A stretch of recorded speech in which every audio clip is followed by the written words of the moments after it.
Bonjour les amis, Black Call, un film réalisé par Yinan Diao, un thriller, un polar, un film policier, vous appelez ça comme vous voulez, le tout aux allures de film noir, teinté d'humour, qui, sur ce dernier point, n'est pas toujours très bien dosé. Et peut-être quand, d'un autre côté, on n'est pas très objectif, puisqu'il faut quand même savoir que c'est un film chinois, et que ça soit pour les jeux vidéo, pour les émissions de télé ou pour le cinéma en l'occurrence, les réalisations asiatiques sont pas toujours très bien perçues et interprétées chez les pays occidentaux.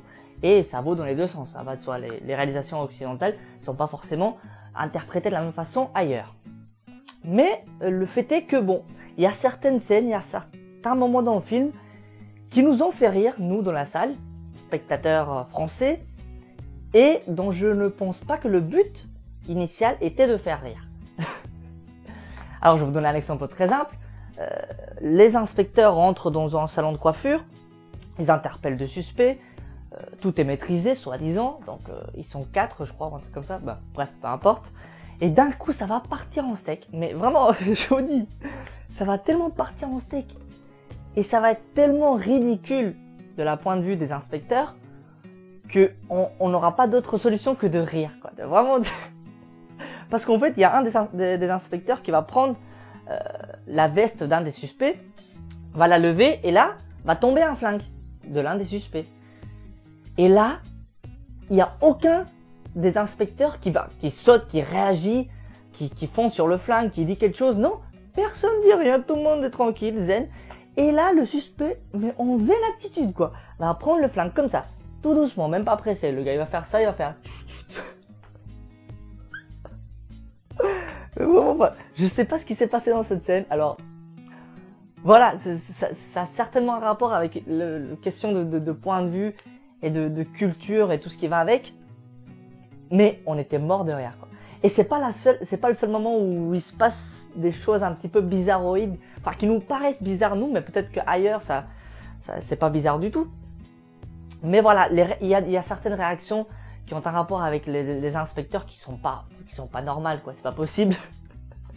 Enfin bref, bon, quelques petits détails, mais on arrive à aller au-delà, et ça n'en fait pas pour autant un film nul, loin de là. D'ailleurs, il a été quand même primé au Festival de Berlin, il a eu l'Ours d'Or et l'Ours d'Argent du meilleur acteur pour le rôle principal qui est incarné par Fan Liao, qui incarne donc l'inspecteur Zhang, ou Zhang, je crois que c'est Zhang, dont on va tout de suite parler, puisqu'il y a quand même une histoire dans ce film, faut pas déconner non plus, une histoire de meurtre, cela va de soi.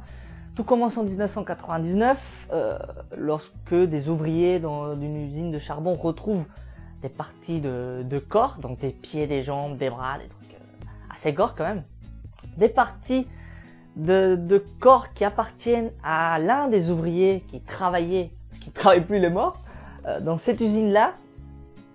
Et donc commence une enquête qui va nous permettre de suivre l'inspecteur Zhang avec sa petite team, de bras cassés à peu près, on va pas non plus se la casser. Même si c'est un film qui se veut quand même assez sérieux, assez dans les propos, dans l'enquête et tout ça, il y a tellement de petits trucs qui sont dus au caractère des personnages, et notamment au caractère du personnage principal, quand même assez gaffeur, alcoolique, assez obsédé par les femmes. Enfin, il a la totale, quoi. Qui font que bon, il rajoute un petit décalage qui est très bien vu, et le bienvenu d'ailleurs. Donc ils vont entamer une enquête jusqu'à l'accident dont je vous ai parlé dans le fameux salon de coiffure, qui va faire que donc on va mettre à pied l'inspecteur, on va l'écarter de l'enquête, et on va le retrouver 5 ans plus tard. Il n'est plus un inspecteur, je crois qu'il est je ne sais plus, je crois qu'il fait gardien de je ne sais plus quoi, bref, peu importe. L'un des anciens camarades va le rappeler pour reprendre l'enquête parce qu'il y a eu des nouveaux meurtres qui ont un rapport avec la compagne de la première victime qui avait eu lieu en 1999. Donc tout commence un peu à tourner autour de cette femme-là, et la deuxième partie du film va tourner autour de cette femme. Femme évidemment de laquelle l'inspecteur va tomber amoureux. Et la femme également, mais bon, c'est toujours un petit peu brouillé et je vous en dis pas plus, je vous laisse découvrir. si vous allez voir le film, et je vous invite fortement à aller le voir. Et donc voilà, tout va se développer.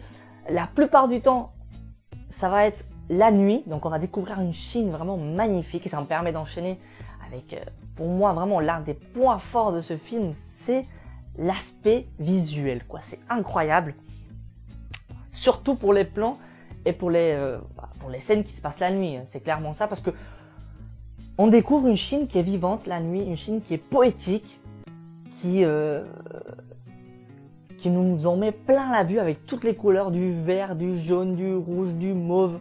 Enfin, c'est hallucinant. Et tout ça a des répercussions sur les personnages qui sont en train de jouer à l'écran, avec presque une construction, presque un tableau, avec la moitié du visage en bleu, l'autre en jaune, et tout change au fur et à mesure. Le bleu devient mauve, le jaune devient vert, avec les épaules délimitées en rouge. Enfin, tout ça, c'est vraiment magnifique.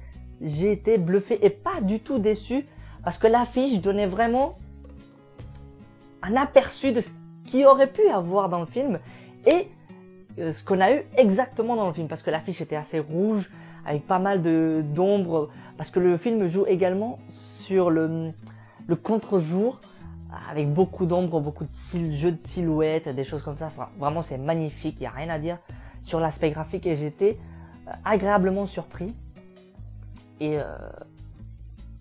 subjugué. Vraiment, j'ai adoré ce côté.